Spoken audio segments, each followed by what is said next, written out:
नमस्कार। वीडियो की संख्या में देखते हैं भूगोल यानी ज्योग्राफी प्रारंभिक परीक्षा के लिए यानी पीटी एग्जाम। और ये बेस्ड है माइंड मैप एजीएस वर्ड का एक महत्वपूर्ण नोट्स है, बेस्ड ऑन माइंड मैप पर है। और यह देखें तो अति महत्वपूर्ण या उपयोगी सिद्ध होगा। इसमें उत्तर प्रदेश लोक सेवा आयोग द्वारा आयोजित समीक्षाधिकारी सहायक समीक्षाधिकारी आर ओ एग्जाम 2023 के लिए यह वेरी वेरी इंपॉर्टेंट होगा। साथ ही देखें तो यह यूपीएससी यानी संघ लोक सेवा आयोग की परीक्षाओं के लिए यूपीपीएससी जिसमें अपर पीटी एग्जाम देखें तो 12 अक्टूबर 2025 को प्रस्तावित है। इसके अलावा आर एग्जाम 2023 के लिए भी अंक अति महत्वपूर्ण है, जिसका एग्जाम जो है संभावना है कि वह जून या 1 जून 2025 को आयोजित की जा सकती है। हालांकि डेट कोई कंफर्म निश्चित नहीं है आयोग द्वारा, तो जब तक आयोग डेट निश्चित नहीं करता तब तक यह कोई निश्चित नहीं कहा जा सकता। हालांकि पेपर के माध्यम से अप्रैल 2025 से जून 2025 के बीच में कराए जाने की बात चल रही थी 5 आरक्षित तिथियों के अंतर्गत। और इसके अंतर्गत आप देखें तो SPSC यानी स्टेट पब्लिक सर्विस कमीशन, जिसमें देखें BPSC PT exam, MPSC PT exam, RPSC GPSC UKPSC और यूपीट्रिपलएससी और एसएससी की आगामी सभी प्रतियोगी परीक्षाओं के लिए महत्वपूर्ण सिद्ध होगा। तो इसमें देखते हैं यानी यह बेस्ड ऑन माइंड मैप है। इसमें जो है आधारित कई लेक्चर यानी वर्ल्ड ज्योग्राफी और इंडियन ज्योग्राफी के अपलोड किए जा चुके हैं महत्वपूर्ण लेक्चर ग्रुप में, तो उसको आप वहाँ से देख सकते हैं। इसमें जो है इसका शेष पार्ट इंडियन ज्योग्राफी का उसके जो नेक्स्ट पार्ट है वहाँ से इस लेक्चर को कवर करते हैं।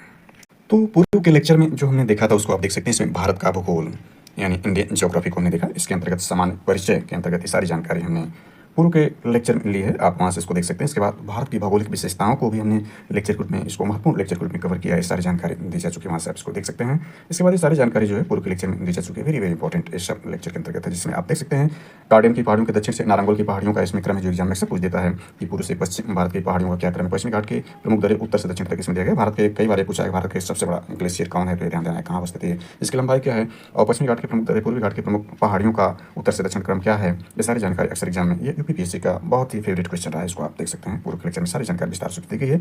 आज के लेक्चर में इसमें देखते हैं इससे आगे यानी भारत के प्रमुख पठार को इस लेक्चर में शुरू करते हैं। तो चलिए शुरू करते हैं, इसको देखते हैं। इसमें देखें तो भारत के प्रमुख पठार, ये भी वेरी वेरी इंपॉर्टेंट है, आयोग का बहुत ही फेवरेट ये टॉपिक रहा है भारत के प्रमुख पठार के अंतर्गत। तो इसमें देखें सबसे पहला डक्कन ट्रैप है। डक्कन ट्रैप का निर्माण क्रिटेशियन युग में लगभग 146 मिलियन वर्ष पूर्व हुआ था। अरावली और बिंदु श्रृंखलाओं के मध्य मालवा का पठार स्थित है। ध्यान देना है कि जो अरावली और बिंदु श्रृंखलाओं के मध्य क्या है, मालवा का पठार है। इसमें थोड़ी सी जानकारी और ऐड करें, मालवा का पठार देखें तो यह मध्य प्रदेश और छत्तीसगढ़ राज्य में है। यानी जो ये मालवा का पठार है यह तो अरावली और बिंदु श्रृंखलाओं के मध्य है ही। इसके अलावा देखें तो ये मध्य प्रदेश और छत्तीसगढ़ राज्य में है। यह ज्वालामुखी चट्टानों का बना हुआ है, यानी यह क्या है, ज्वालामुखी चट्टानों का बना हुआ है। इसमें चंबल एवं बेतवा नदी निकलती है। मालवा के पठार में देखें तो चंबल और बेतवा नदी यहीं से निकलती हैं। इसके अलावा इसमें देखें तो विंध्याचल का पठार, यानी विंध्याचल का पठार झारखंड, उत्तर प्रदेश, छत्तीसगढ़ राज्य में है। यह परतदार चट्टानों का बना हुआ है। विंध्याचल पर्वतमाला उत्तर भारत को दक्षिण भारत से अलग करता है। पूर्व के अंक में जो हमने विस्तृत रूप से जो अध्ययन किया था वो हिमालय के भाग को समझने का प्रयास किया था। पूर्व के अंक में जो था ट्रांस हिमालय क्षेत्र, हिमाद्री अर्थात सर्वोच्च या बृहद हिमालय को देखा था। इसके बाद हिमाचल श्रेणी अर्थात लघु या मध्य हिमालय को भी हमने देखा था। शिवालिक श्रेणियों अर्थात निम्न या बाह्य हिमालय को भी देखा था। इसके बाद अरावली पहाड़ियों को भी हमने पूर्व के अंक में, और साथ ही साथ सतपुड़ा की पहाड़ियों को भी पूर्व के अंक में हम देख चुके हैं। तो इसमें उससे जो शेष पार्ट है वो देख रहे हैं जो कि इसमें दिया गया है। तो हमने देखा मालवा के पठार को। इसके बाद देखें दंडकारण्य क्षेत्र। देखें अक्सर पूछ देता है कि दंडकारण्य क्षेत्र कहाँ पर है। यह देखें तो ज़्यादा चर्चित जो क्षेत्र है रामायण में दंडकारण्य क्षेत्र का ज़्यादा वर्णन आता है। तो देखें दंडकारण्य क्षेत्र कहाँ पर है, ये उड़ीसा यानी आधुनिक उड़ीसा, छत्तीसगढ़ और आंध्र प्रदेश में फैला हुआ जो क्षेत्र है दंडकारण्य क्षेत्र है। छोटा नागपुर का पठार वेरी वेरी इंपॉर्टेंट है, झारखंड और पश्चिम बंगाल में फैला हुआ है। इसमें ध्यान दें छोटा नागपुर स्थित रांची का पठार, यानी छोटा नागपुर का पठार जो है इसको छोटा नागपुर स्थित रांची के पठार के नाम से भी जानते हैं। यह संप्राय मैदान का उदाहरण है। और देखें छोटा नागपुर पठार को भारत का रूर कहते हैं, अर्थात खनिज भंडार की दृष्टि से यह भारत का सबसे संपन्न क्षेत्र है। यानी भारत का सबसे संपन्न है खनिज भंडार की दृष्टि से, यह भारत का सबसे संपन्न क्षेत्र होने के कारण से जो है छोटा नागपुर पठार को भारत का रूर कहा जाता है। और देखें विश्व का रूर जर्मनी को कहा जाता है। और यहीं पर जो छोटा नागपुर का पठार है, यहीं पर जो है भारत का सर्वाधिक घना बसा जिला है धनबाद। छोटा नागपुर में ही जो है भारत का सर्वाधिक घना बसा जिला कौन सा है, तो धनबाद है। कारण इसका है कि यहाँ पर कोयला खनन और औद्योगिक संस्थान उपस्थित हैं। आगे इसमें देखते हैं तो यह आपका मेघालय का पठार आता है। तो मेघालय के पठार को देख लें तो ये भी अक्सर एग्जाम पूछता है। तो मेघालय का पठार प्रायद्वीपीय पठार का विस्तार अक्सर पूछ देता है कि प्रायद्वीपीय पठार का विस्तार इनमें से कौन है। तो ध्यान देना है कि मेघालय का पठार जो है प्रायद्वीपीय पठार का ही विस्तार है तथा भ्रंशन के कारण प्रायद्वीपीय भाग से मालवा गैप द्वारा पृथक हो गया। यानी गैप भी इसमें पूछा जाता है किसके गैप द्वारा पृथक हुआ है, तो ये मालवा गैप द्वारा पृथक हुआ है। कैमूर की पहाड़ियाँ मध्य प्रदेश में स्थित है। यानी पहाड़ियों के बारे में हमने महत्वपूर्ण से देखे। इसके भारत का तटीय क्षेत्र देखते हैं। इससे पूरी एक जानकारी और ऐड कर लेते हैं। मैकाल का पठार देख लेते हैं। मैकाल का पठार जो है ये छत्तीसगढ़ में है, यानी जो भारत के 28 राज्य और 8 केंद्र शासित प्रदेश उसमें जो छत्तीसगढ़ राज्य है उसमें मैकाल का पठार है, तो उसको भी देख लेते हैं। तो मैकाल का पठार क्या है? सर्वोच्च शिखर जो है मैकाल के पठार का वह अमरकंटक है जो 1036 मीटर है। पुरानी चट्टानों का बना ब्लॉक पर्वतीय है मैकाल का पठार। इसके पश्चिम की ओर से, यानी मैकाल पठार के पश्चिम की ओर से नर्मदा निकलती हैं, पश्चिम की ओर से नर्मदा नदी निकलती हैं, उत्तर की ओर से सोन नदी निकलती हैं एवं दक्षिण की तरफ से महानदी निकलती हैं। मैकाल पठार वेरी वेरी इंपॉर्टेंट है।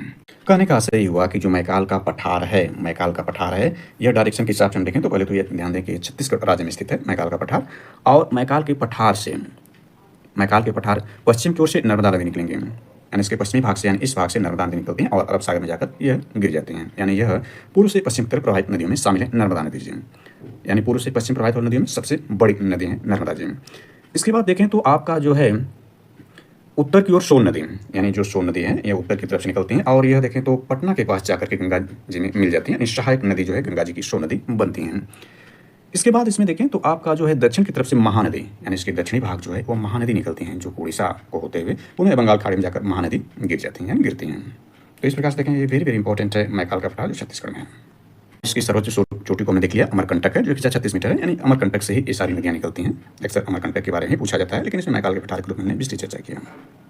नेक्स्ट टॉपिक चलते हैं, ना इसमें कुछ और ऐड करेंगे तो विस्तार हो जाएगा। जितना दिया है उसी पर थोड़ा सा विस्तार कर देते हैं, अपने से ज़्यादा विस्तार करने का प्रयास इसमें नहीं है। तो देखें भारत का तटीय क्षेत्र को समझ लेते हैं। इसमें ध्यान दें कि भारत का तटीय क्षेत्र तो क्या है, भारत की तट रेखा देखें तो यह आपका 7516.6 किलोमीटर लंबी है, यानी भारत की तट रेखा कितनी लंबी है यह ध्यान देना है। भारत की तट रेखा पर 9 राज्य स्थित हैं, वेरी वेरी इंपॉर्टेंट है। अक्सर पूछता है कि भारत की तट रेखा पर कितने राज्य स्थित हैं, तो 9 राज्य स्थित हैं। इन राज्यों का नाम देखें तो पहले स्थान पर गुजरात है जो सर्वाधिक तट रेखा बनाता है, राज्यों में सर्वाधिक गुजरात जो है अपनी तट रेखा बनाता है। और ओवरऑल देखेंगे तो अंडमान निकोबार द्वीप समूह जो है सर्वाधिक तट रेखा बनाएगा, जो कि एक यूनियन टेरिटरी है। यानी देखिए भारत में वर्तमान में 28 राज्य और 8 केंद्र शासित प्रदेश हैं। तो राज्यों में पूछेगा तो सबसे बड़ी तट रेखा गुजरात की है और 9 राज्य हैं, और जबकि ओवरऑल पूछेगा तो सबसे बड़ी तट रेखा जो बनेगी वो अंडमान निकोबार द्वीप समूह की बनेगी। और राज्यों में पहले हमने देखा गुजरात है, यानी 9 राज्यों में जो भारतीय तट रेखा पर स्थित हैं और तट रेखा की लंबाई में देखा यह है। दूसरे स्थान पर दूसरा जो राज्य महाराष्ट्र है, तीसरा देखें तो गोवा है। गोवा का न्यूनतम तट रेखा बनता है, अधिकतम न्यूनतम ही पूछेगा तो न्यूनतम ध्यान देना है गोवा का है। इसके बाद कर्नाटक है, केरला है, तमिलनाडु, आंध्र प्रदेश, उड़ीसा और पश्चिम बंगाल, यानी ये 9 राज्य जो है भारत की तट रेखा पर स्थित राज्य हैं, जिसमें सर्वाधिक गुजरात का तट रेखा है और सबसे कम न्यूनतम गोवा का है। इसके बाद देखते हैं तो यह आपका भारत के चार संघ शासित क्षेत्र यानी यूनियन टेरिटरी दमन और दीव, लक्षद्वीप, पुदुचेरी, अंडमान और निकोबार की सीमाएं भी समुद्र से मिलती हैं। यानी ध्यान दें कि ये दमन और दीव इसमें दादरा नगर हवेली को भी ऐड कर दिया गया है, इसलिए जो वर्तमान में 8 केंद्र शासित यूनियन टेरिटरी हैं, केवल दमन दीव लिखा है, लेकिन जो दादरा नगर हवेली है इसका जो भाग एक ही बनाया गया वो तट रेखा पर नहीं, इसलिए इसकी चर्चा यहाँ पर नहीं किया है। तो दमन और दीव और लक्षद्वीप, पुदुचेरी और अंडमान निकोबार, यानी कुल जो 4 यूनियन टेरिटरी हैं वो भी समुद्र से सीमाएं, यानी सीमाएं भी समुद्र से मिलती है।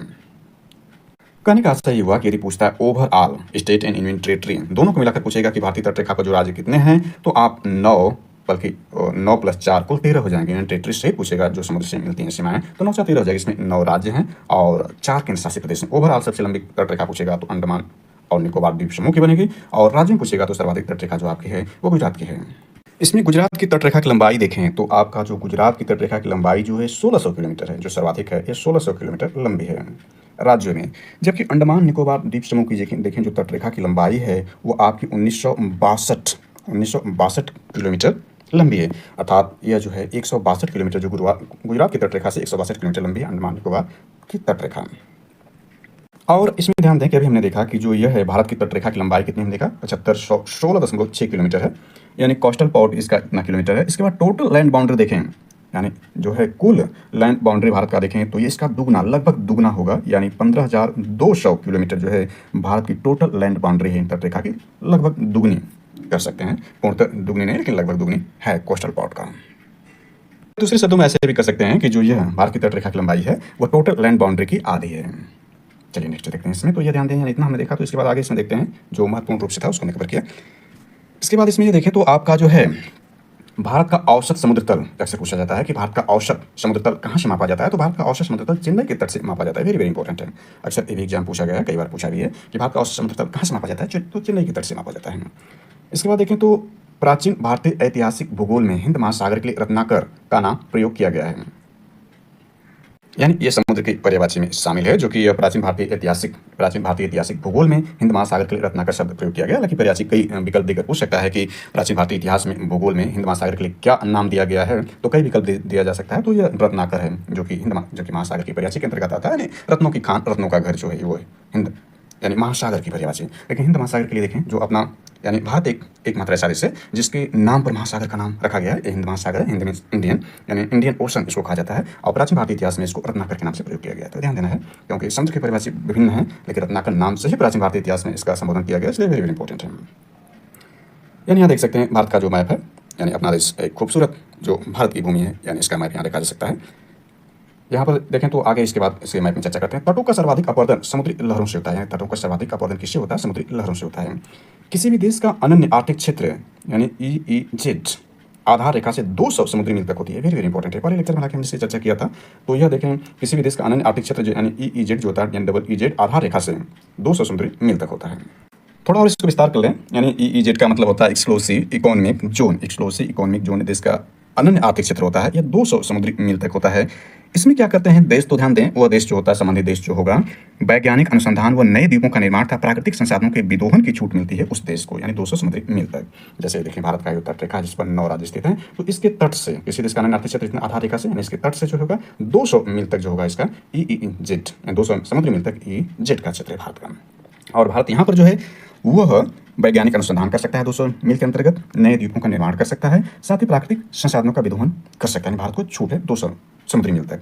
इसके अलावा देखें, यानी 3 भागों में बटा हुआ है। तो भारत की प्रादेशिक समुद्री सीमा या क्षेत्रीय सीमा जिसको कहते हैं, भारत की प्रादेशिक समुद्री सीमा या क्षेत्रीय सीमा कहते हैं, यह देखें तो आधार से 12 समुद्री मील तक होता है। यानी आधार रेखा से जो 12 समुद्री मील होगा, 12 समुद्री मील डिस्टेंस जो है, ये क्षेत्रीय सागर कहलाता है। इसमें जो होता है संपूर्ण अधिकार जो होता है वो उस देश का, अर्थात इसमें संपूर्ण अधिकार 12 मील तक जो है संपूर्ण अधिकार भारत का है। इसको जो है टेरिटोरियल सी भी कहते हैं, 12 समुद्री मील तक जो टेरिटोरियल सी कहलाता है। इसके बाद दूसरा भाग जो होता है इसका, वो अविच्छिन्न मंडल या संलग्न क्षेत्र कहलाता है। दूसरा भाग, पहला तो भाग इसका 12 मील तक समुद्री मील तक है, दूसरा है अविच्छिन्न मंडल या संलग्न क्षेत्र या कंटिन्यूअस जोन कहलाता है। ये इसका दुगना होता है, यानी 24 समुद्री मील डिस्टेंस तक यह क्षेत्र होता है, यानी 24 समुद्री मील या नॉटिकल माइल्स होता है। इसमें संबंधित देश या भारत जो है 24 नॉटिकल मील तक या समुद्री मील तक भारत जो है साफ सफाई, सीमा शुल्क की वसूली और वित्तीय अधिकार भारत को प्राप्त है। यानी इसमें जो है भारत साफ सफाई कर सकता है, सीमा शुल्क की वसूली कर सकता है और वित्तीय अधिकार भी भारत को प्राप्त है 24 नॉटिकल माइल्स तक। इसके बाद हमने देखा कि 200 जो आपका है समुद्री मील जो है ये EEZ क्षेत्र के अंतर्गत आता है।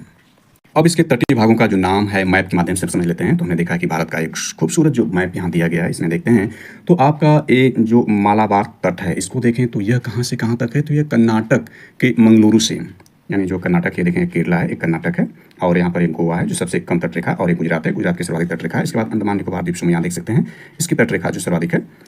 तो इसमें देखें आपका जो गुजरात से लेकर, पहले मालाबार तट को देखें तो यह जो आपका है कर्नाटक के मंगलुरु से, यानी कर्नाटक के मंगलुरु से लेकर कन्याकुमारी तट, यानी ये जो तमिलनाडु का जो सबसे दक्षिणी भाग है, तमिलनाडु के बीच का जो भाग है, यह जो आपका मालाबार तट है। यानी कहाँ से? कर्नाटक के मंगलुरु से लेकर के कन्याकुमारी तक का भाग मालाबार तट है।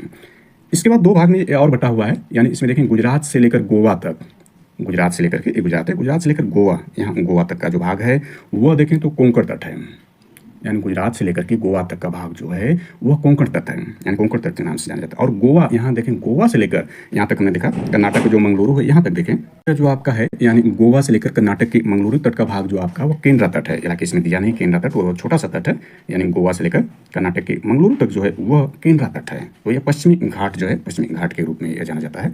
इसके बाद ये पूर्वी घाट है, यानी पूर्वी क्षेत्र, इसको देख लेते हैं। तो यह आपका दिखा कोरोमंडल क्षेत्र, तो ये कन्याकुमारी से लेकर के कोरोमंडल तट जो है यह कन्याकुमारी, यानी तमिलनाडु का दक्षिणी भाग जो है कन्याकुमारी से लेकर के कृष्णा नदी, जो कृष्णा नदी है, कृष्णा नदी तक जो है, कृष्णा नदी तक जो भाग हो कोरोमंडल तट है। कृष्णा नदी जो है आपका देखें तो यह आपका आंध्र प्रदेश में, यह आंध्र प्रदेश है, यह तेलंगाना है, तमिलनाडु है, केरला है, कर्नाटका है, गोवा है, महाराष्ट्र है, इसके बाद गुजरात है, मध्य प्रदेश है, राजस्थान है, छत्तीसगढ़ है, उड़ीसा है, इसके बाद ये अपना उत्तर प्रदेश है, इसके बाद यहाँ देख सकते हैं राष्ट्रीय राजधानी क्षेत्र दिल्ली है, ये हरियाणा है, हरियाणा लगा हुआ है, ये पंजाब है, इसके बाद यह आपका हिमाचल प्रदेश है, ये उत्तराखंड है, ये लद्दाख है, जम्मू कश्मीर है।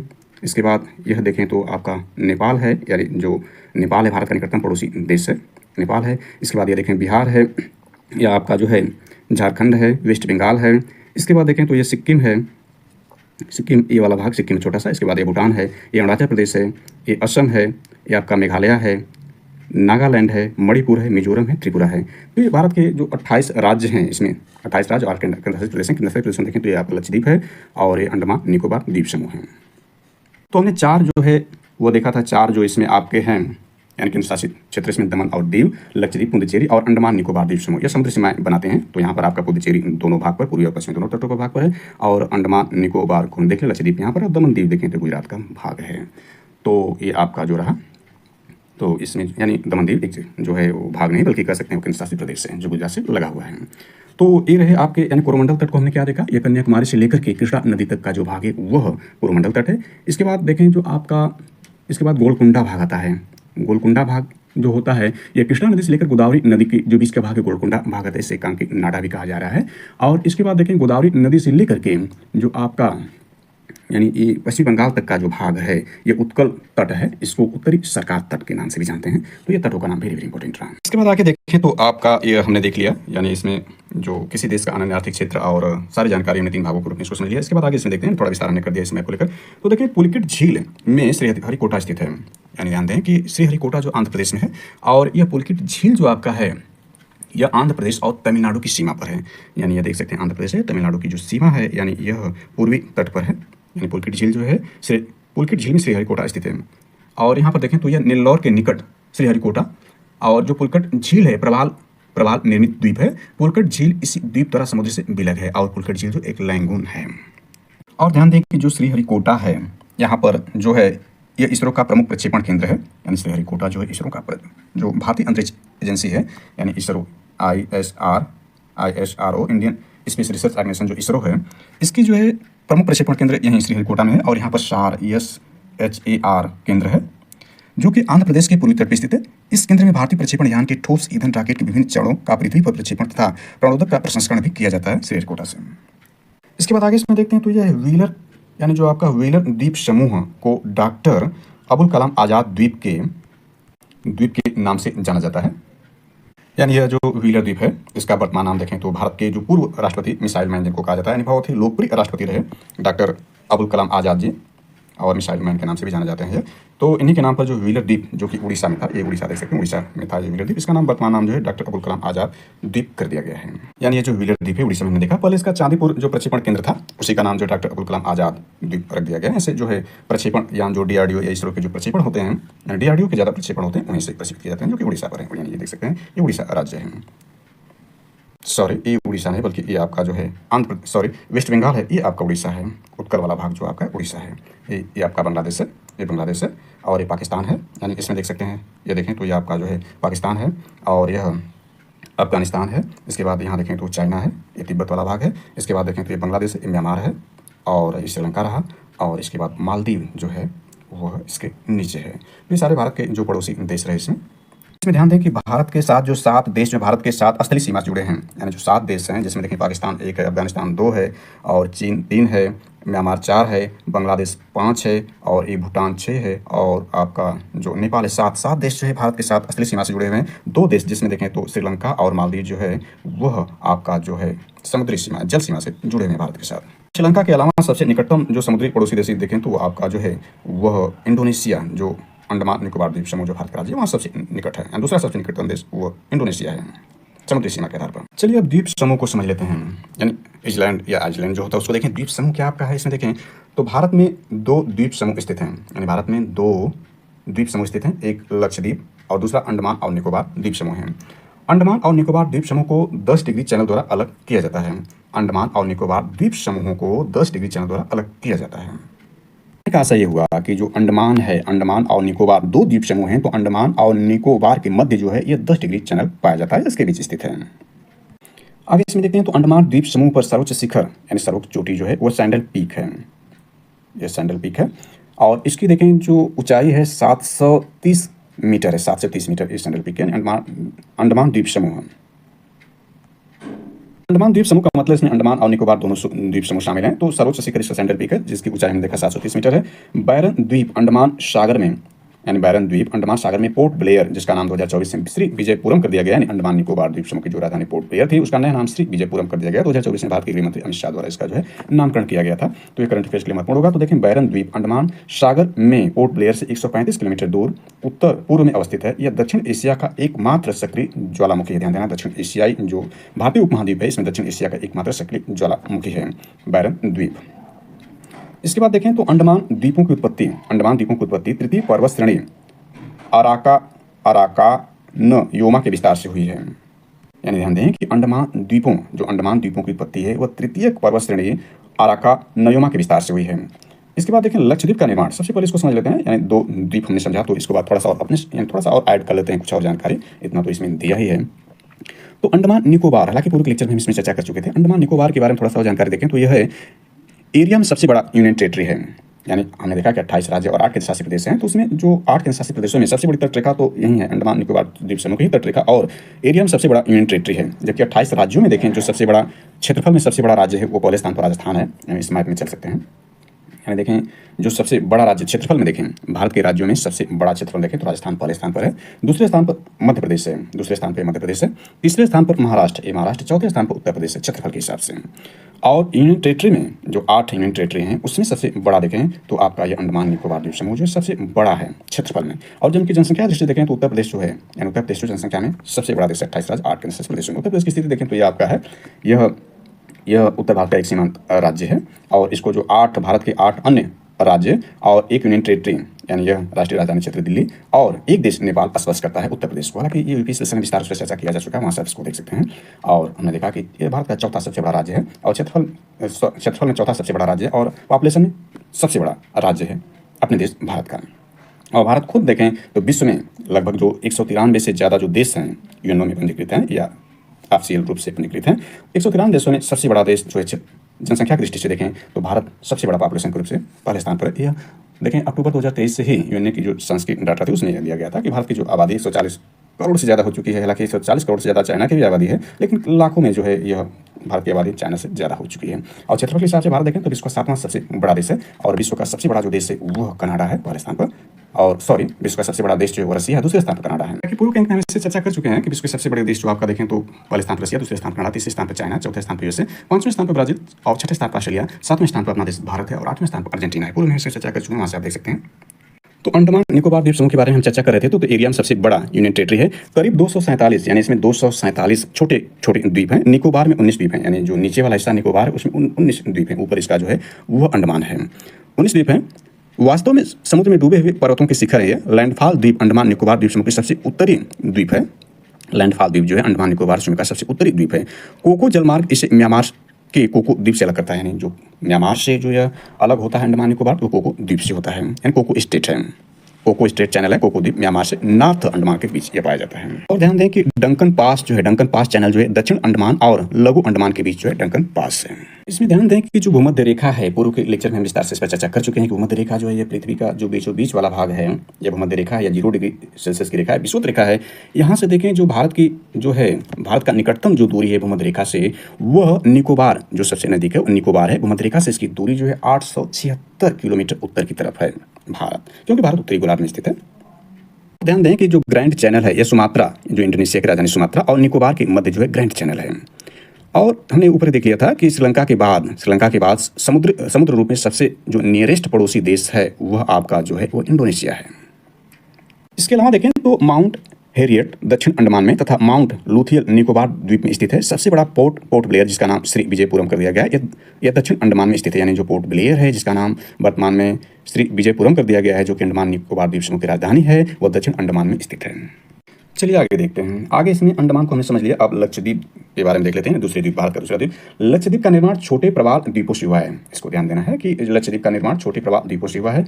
प्रवाल पालिप्स कम समय तक जीवित रहने वाले सूक्ष्म प्राणी हैं। प्रवाल मुख्यतः 3 प्रकार के होते हैं: प्रवाल रोदिका, तटीय प्रवाल भित्ति तथा प्रवाल वलय द्वीप। यानी ध्यान दें, वेरी इंपॉर्टेंट है। प्रवाल मुख्यतः 3 प्रकार के होते हैं। पहला प्रवाल रोदिका होता है, दूसरा तटीय प्रवाल भित्ति होता है, तीसरा देखें प्रवाल वलय द्वीप होता है। इसके बाद देखें तो ऑस्ट्रेलिया का ग्रेट बैरियर रीफ प्रवाल रोधिका का अच्छा उदाहरण है, वेरी वेरी इंपॉर्टेंट है। जो विश्व का सबसे बड़ा देखें तो यह आपका प्रवाल भित्तियाँ जो पाई जाती हैं वो ग्रेट बैरियर रीफ है जो ऑस्ट्रेलिया में पाई जाती है। सबसे अच्छा उदाहरण जो है प्रवाल रोधिका का यानी पहली प्रकार का, और तटीय प्रवाल भित्ति भी पाई जाती है और प्रवाल वलय द्वीप भी पाए जाते हैं। इसके बाद ध्यान दें कि यह लक्षद्वीप जो दूसरा भारत का द्वीप है, इसके बारे में थोड़ी जानकारी एक्स्ट्रा ऐड कर सकते हैं। इसमें देखें जो लक्षद्वीप समूह है इसमें कुल मिलाकर 36 द्वीप हैं। लक्षद्वीप में कितने द्वीप समूह हैं? कुल मिलाकर 36। अभी हमने देखा कि अंडमान निकोबार में कितने 247 थे, इसमें 36 द्वीप समूह हैं। केवल यानी 36 में से केवल 10 द्वीपों पर ही आबादी यानी पॉपुलेशन है। आल्ड्रेट लक्षद्वीप का सबसे बड़ा द्वीप है। आल्ड्रेट जो है वो लक्षद्वीप का सबसे बड़ा द्वीप है, जबकि अंडमान निकोबार द्वीप समूह में देखा कि अंडमान सबसे बड़ा उसमें था, और इसमें आल्ड्रेट लक्षद्वीप का सबसे बड़ा द्वीप है। पीटली द्वीप जहां मनुष्य का निवास नहीं है वहां एक पक्षी अभ्यारण्य है। पंबन द्वीप, ध्यान देना है कि पंबन द्वीप मन्नार की खाड़ी में स्थित है। भारत में बैरन द्वीप को हमने देखा, भारत में बैरन द्वीप अंडमान निकोबार एक सक्रिय ज्वालामुखी था। नारकोडा नामक सुसुप्त ज्वालामुखी भी यहीं पर है। चलिए आगे देखते हैं। इसमें तो लक्षद्वीप को हमने देखा, लक्षद्वीप अरब सागर में स्थित है। लक्षद्वीप जो है अरब सागर में है, जबकि अंडमान निकोबार द्वीप समूह बंगाल खाड़ी में स्थित था। तो लक्षद्वीप अरब सागर में स्थित है, यानी यहाँ देख सकते हैं अरब सागर वाला भाग आप ये देख सकते हैं कि अरब सागर है, ये बंगाल खाड़ी और हिंद महासागर है, ग्रेट इंडियन ओशन है, हिंद महासागर है।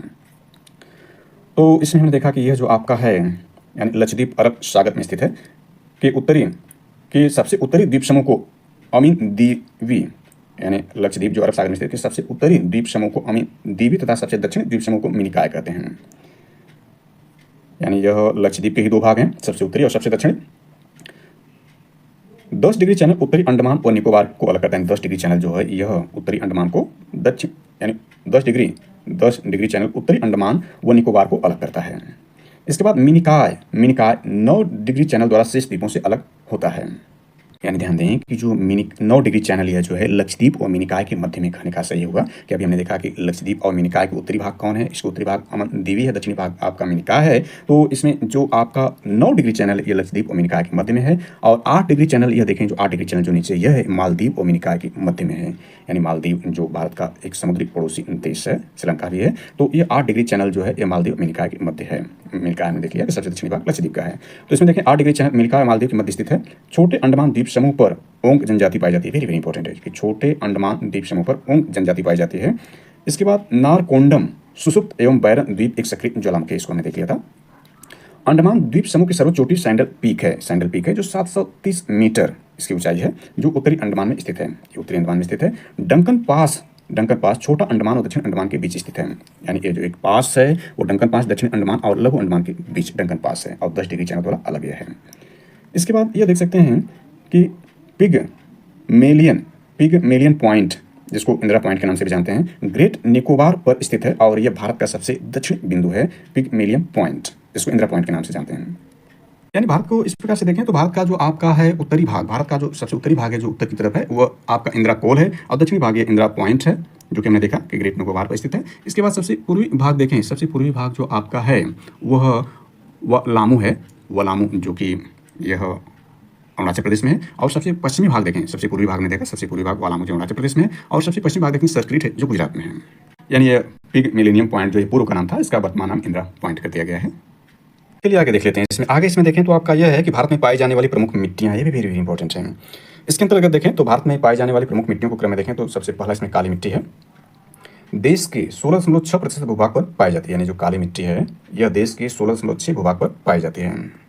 इससे पहले यह ध्यान दें कि जो भारत का समूचा क्षेत्रफल है, यानी भारत के समूचे क्षेत्रफल में देखें, यानी भारत का समूचा क्षेत्रफल देखें तो यह 32,87,263 किलोमीटर स्क्वायर है। 32,87,263 किलोमीटर स्क्वायर जो भारत का संपूर्ण क्षेत्रफल है, और विश्व का 7वां सबसे बड़ा देश है। और यह विश्व की संपूर्ण भूमि का जो है भारत 2.42% इस पर चर्चा हम कर चुके हैं। तो भारत के संपूर्ण क्षेत्रफल में देखें तो 10.6% जो भाग है, 10.6% भाग पर जो है पर्वत है। 18.5% भाग पर जो है वह पहाड़ियाँ हैं।